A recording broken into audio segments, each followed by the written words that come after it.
Halo,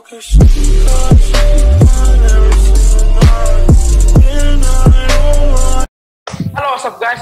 Welcome back in my YouTube channel again. Kembali lagi bersama saya di Magic Channel. Pada video kali ini kembali lagi di segmen Magic Santuy. Di Magic Santuy episode 3 kali ini saya kedatangan bintang tamu yang luar biasa. Beliau ini sibuk dan sempat hadir baru kali ini di channel saya. Dia ini bukan magician, jadi buat kalian semua yang nonton video ini mungkin agak bingung dengan thumbnailnya karena ini adalah cardistry. Buat kalian yang belum tahu, langsung aja kita tanya ke narasumbernya langsung. Ini dia, Andre Volvanko. Mas, halo Mas. Halo Mas. Yo, Mas Andre Volvanko, apa kabar? Puji Tuhan, sehat Pak. Oke, Mas Andre ini katanya ya cardistry ya Mas ya? Iya, cardistry. Nah, Cardis, oke. Nah, ini kan mungkin subscriberku sama para viewers itu kan mungkin rata-rata magician dan mungkin masih sedikit asing dengan kata cardistry. Sebenarnya cardistry sendiri ini apa sih? Ya, kalau cardistry sendiri itu sebenarnya mungkin kalau magician itu lebih familiar dengan kata flourish. Flourish, jadi sebenarnya sama aja sih Pak. Flourish sama cardistry sebenarnya sama aja. Cuman kalau flourish itu kan istilah zaman dulu Pak ya. Flourish itu lebih ke kayak kalau Bapak misalkan perform di misalkan street magic pakai kartu, misalkan orang suruh penonton pilih satu kartu misalkan, terus Bapak spread kartunya. Itu sebenarnya secara tidak langsung itu spread itu sebenarnya flourish Pak. Udah secara tidak langsung itu udah flourish. Flourish itu kan kita memainkan kartu dengan efek tidak ada efek magic sama sekali gitu Pak. Kayak gitu. Jadi kayak spread, spring, terus fan itu flourish gitu. Terus misalkan untuk cardistry-nya itu lebih kompleks lagi Pak. Cardistry itu kayak ada cutting-nya, terus ada ya macam-macam cutting dan lain sebagainya kayak gitu. Lebih kompleks lah. Kompleks gitu ya. Berarti kayak lebih ada berseninya gitu ya. Iya, lebih dikembangin lagi gitu Pak, lebih berkembang lah cardistry itu. Tapi sebenarnya cardistry ini tuh bedanya apa sih sama magician sama sulap? Atau maksudnya tuh cardistry ini sebenarnya bagian dari sulap atau enggak? Kalau cardistry sebenarnya bukan sulap Pak. Cardistry itu jadi benar-benar istilah untuk orang awam. Misalkan cardistry nggak tahu cardistry, tapi kalau kita bilangnya freestyle kartu itu pasti freestyle, ya udah freestyle gitu. Jadi untuk cardistry sebenarnya bukan sulap, tapi bisa digabungin sama sulap kayak gitu. Jadi contoh ada beberapa trik yang misalkan kita nemuin kartunya penonton, kita pakai flourish gitu. Kita cutting kartunya dengan berbagai macam gaya, terus nanti ada punchline-nya, jebret. Nah, kartu penonton ketemu kayak gitu. Bisa digabungin sulap. Berarti bisa di-combine ya antara cardistry sama sulap. Nah, sebenarnya Mas Andre ini tuh sejak kapan sih pelajari cardistry ini dan kenapa sih pilih cardistry dibanding untuk belajar sulap terlebih dahulu gitu? Sebenarnya gini Pak, saya tuh awalnya tuh saya belajar sulap 2011. Awalnya belajar sulap malam Pak, 2011 Mei kalau nggak salah, Mei 2011 saya pertama kali belajar sulap. Itu saya belum tahu flourish, belum tahu cardistry, itu saya nggak tahu Pak sama sekali. Jadi ya sulap aja gitu. Cuman dari awal saya memang main sulapnya itu main di kartu doang, jadi kayak koin, terus kayak yang lain itu saya nggak bisa sama sekali. Jadi benar-benar full 100% di kartu. Nah, terus benar kartu ya. Bener kartu. Jadi waktu jadi magician dulu kan ya istilahnya cardician kayak gitu lah Pak. Sampai akhirnya saya lihat di TV, kalau nggak salah lihat di TV ada salah satu komunitas di Indonesia namanya Indonesian Card Artist namanya. Itu sebenarnya saya kurang begitu meneliti banget gitu loh, ini dia main putar kartu, main potong kartu dan lain sebagainya. Ini kok bukan sulap itu sebenarnya apa ini? Terus saya ngulik ternyata namanya flourish kayak gitu, flourish cardistry dan lain sebagainya. Tapi saat itu saya nggak langsung belajar Pak, soalnya saya tahu cardistry itu paling ini artinya di cutting, terus habis itu dilempar, diterbangin dan lain-lain. Saya lihatnya tuh pertama kali kayak aduh bikin pusing gitu Pak kan, bikin pusing dan aduh kayaknya susah gitu, aduh nggak usah lah. Terus sampai akhirnya setahun kemudian, kurang lebih tahun 2012, saya punya DVD tutorial. Kalau Bapak tahu nama pesulapnya itu Benjamin Earl atau Ben Earl. Oke. Itu dia punya satu DVD namanya judulnya tuh Past Midnight. Jadi Past Midnight itu ada volume 1, 2 sampai 3. Nah, pertama kali saya punya DVD itu kan yang volume pertama. Nah, di akhir videonya itu ada dia main sibil Pak, main Forest. Nah, dia sibil. Jadi iya, main sibil, terus habis itu endingnya dia ngeluarin pangkat luas. Set. Nah, itu saya nggak terlalu nggak kalau itu Forest gitu kan. Nah, otomatis saya ikutin Pak sibilnya gitu. Soalnya kan keren gitu. Iya. Secara tidak langsung saya belajar kardis Pak gitu. Oke. Terus saya pikir, kayaknya main kardistri, main Forest kayak keren nih. Kita nggak ngapa-ngapain, kalau misalkan main sulap kita kan ngajak orang gitu kan, Pak, Bu, Mas, Mbak gitu kan. Kita suruh apa namanya, pilih satu kartu dan lain sebagainya. Jadi kita menghampiri penonton. Tapi kalau untuk kardistri, kita meskipun diem di tempat gitu kan, main Forest, main kartu, orang otomatis sudah pada lihat nih orang main apa gitu kan. Kayak gitu Pak, kerennya sih di situ kalau saya. Kerennya emang di situ ya. Tapi Ya. untuk belajarnya juga penuh dengan luar biasa ya Pak ya. Waduh, sebenarnya kalau kardistri itu kalau nggak telaten, kalau nggak gimana ya, nggak ada arah ke situ, waduh, gampang nyerah Pak. Soalnya, aduh, susahnya luar biasa soalnya Pak. Saya ngalami sendiri Pak. Oke, kita lanjut. Nah, bisa ketemu kardistri itu tadi karena apa, ada pesulap Benjamin itu ya, terus ketemu dan Floris, akhirnya coba-coba dan keren, akhirnya tertarik gitu ya. Iya, betul. Berarti awalnya emang sulap, baru kardis. Ya.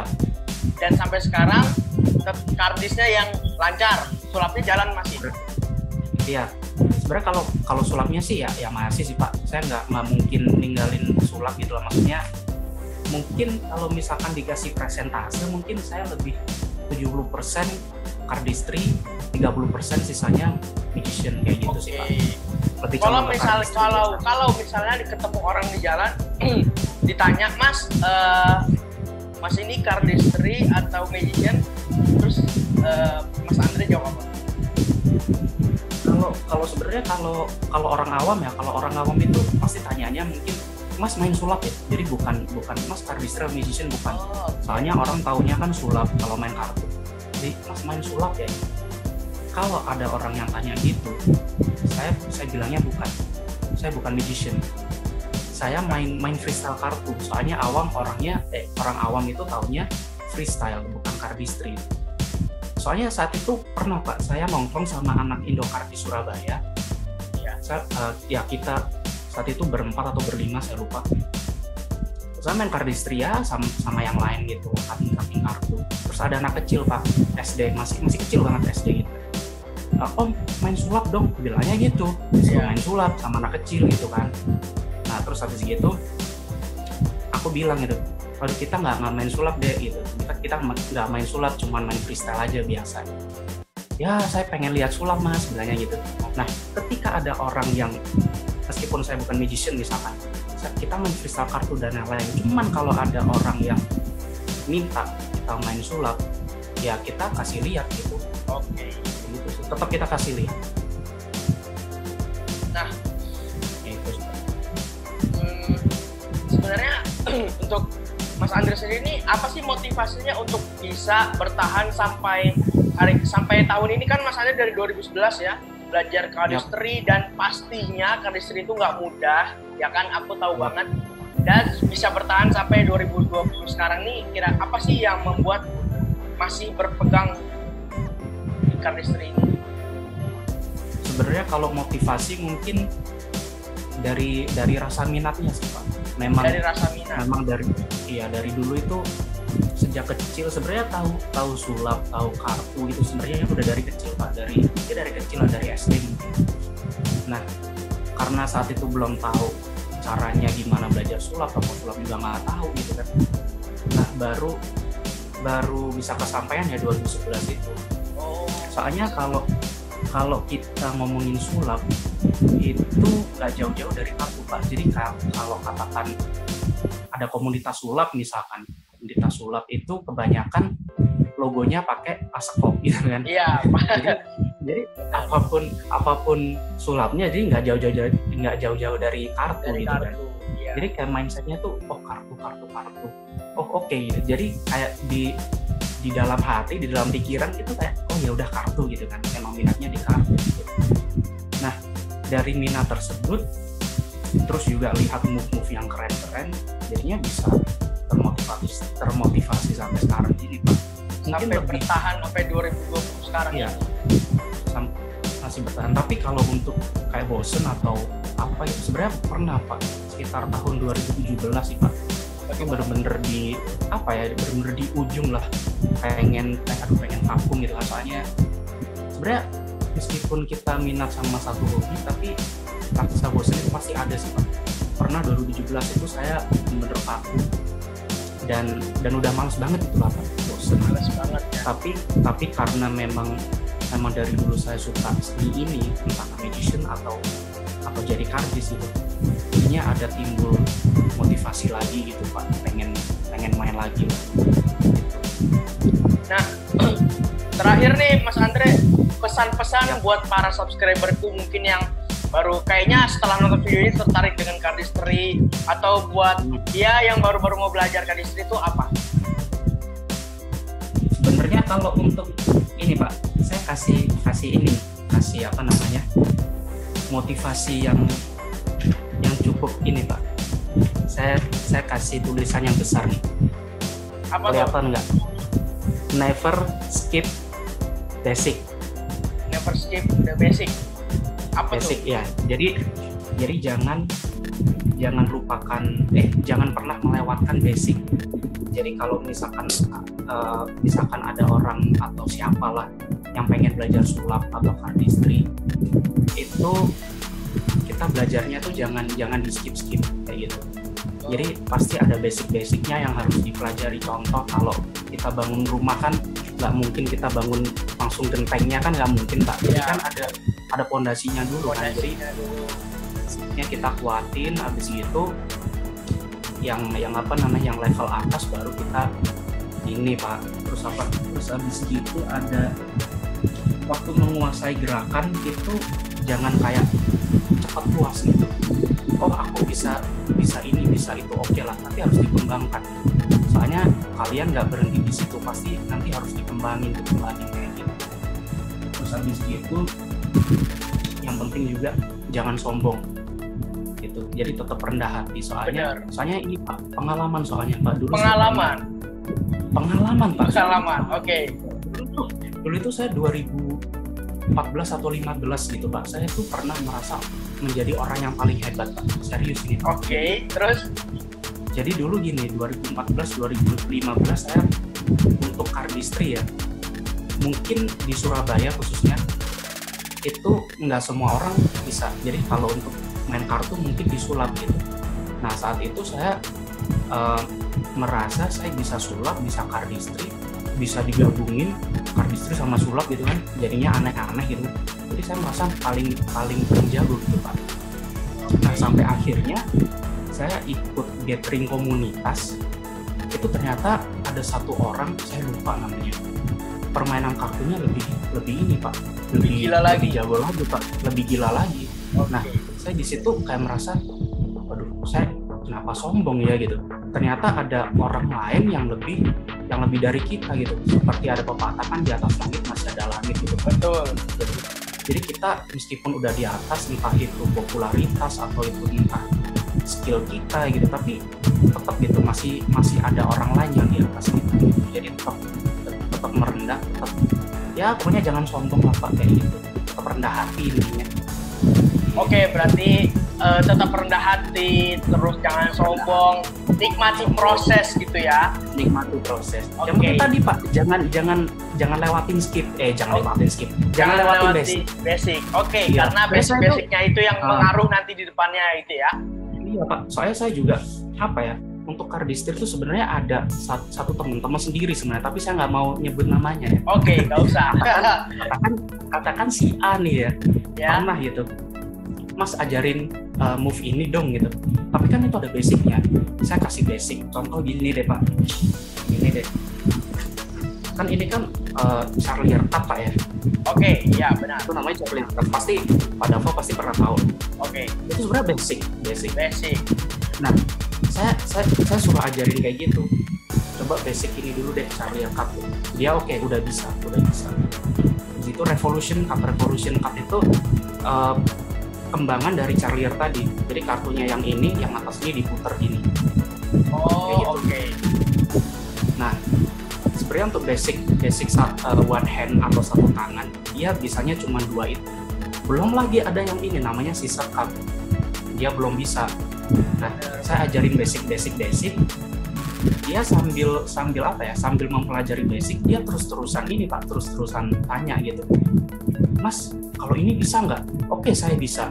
Dan dia ini minta ajarin yang ini dong, lebih keren gitu. Nah, basicnya aja dia belum kuat gitu kan. Jadi kayak apa ya?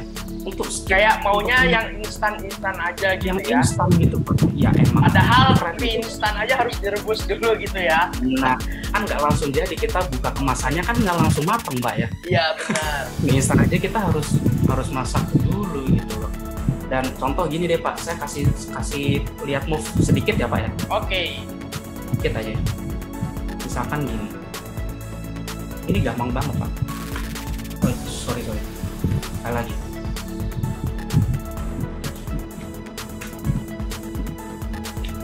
Nah, untuk pendapat Pak Dava sendiri itu keren nggak? Keren banget, luar biasa. Karena jujur aku pun nggak bisa kan. Itu luar biasa, keren. Jadi gini Pak penjelasannya kenapa never skip basic. Jadi gini, sebenarnya kalau saya kalau kita breakdown move ini sebenarnya banyak banget basicnya. Jadi ini namanya sibil Pak. Oke. Nah, ketika di sini, ini kan saya pakai Charlier Cut gini. Iya. Revolution Cut. Itu kan basic. Revolution Cut. Itu kan basic. Nah, mungkin untuk lemparnya ini kita pakai feeling doang sih. Lemparnya. Dan ini selanjutnya saya pakai swing cut. Ini kan basic juga. Basic banget itu, paling dasar. Kita cut tuh gini. Iya. Dan kita drop. Molekul. Ini namanya molekul drop. Gini. Jadi semuanya tuh basic Pak. Tapi karena digabungin jadi di-combine jadi satu ya. Di-combine jadi satu, Pak Dava sendiri bilangnya keren, memang keren. Tapi kalau di breakdown, ternyata move-nya tuh hanya basic-basic aja yang dijadikan satu gitu ya. Iya bener Pak. Jadi kalau orang itu misalkan lihat rumah gede gitu kan, rumah gede, wah rumahnya bagus nih kan. Tapi kan kalau di breakdown kan sebenarnya kalau kita bangun rumah yang bagus itu kan ada fondasi yang bawah itu, terus yang baru yang atas gitu kan. Sebenarnya kalau di breakdown itu semuanya juga dari bawah gitu Pak. Kayak gitu sih. Oke, thank you nih Mas Andre udah meluangkan waktunya di channel ini, di segmen Magic Santuy kali ini. So, buat teman-teman semua, pesan dari Mas Andre tadi adalah jangan pernah menyerah buat kalian yang mau belajar. Terus nikmati prosesnya, never give up. I'm the Magic Channel. Sampai jumpa di episode berikutnya. Tunggu siapa lagi yang akan diundang. Bye-bye.